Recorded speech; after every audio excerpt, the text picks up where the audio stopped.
નમસ્કાર મિત્રો, જન સાહસ ન્યૂઝમાં આપ સૌનું હાર્દિક સ્વાગત છે।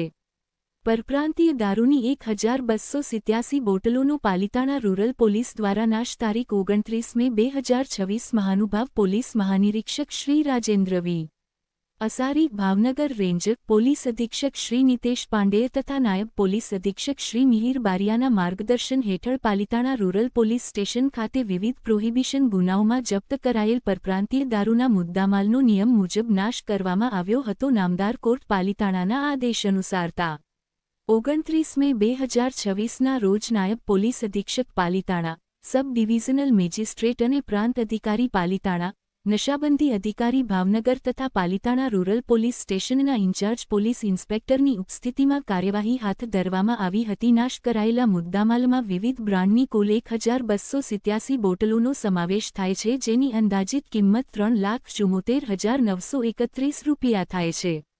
પાલિતાણા રૂરલ પોલીસ દ્વારા કાયદાકીય પ્રક્રિયા પૂર્ણ કરી તમામ જપ્ત કરાયેલા દારૂનો નિયમ મુજબ નાશ કરવામાં આવ્યો હતો। રિપોર્ટર બીનાબેન આહિર, સિહોર, ભાવનગર।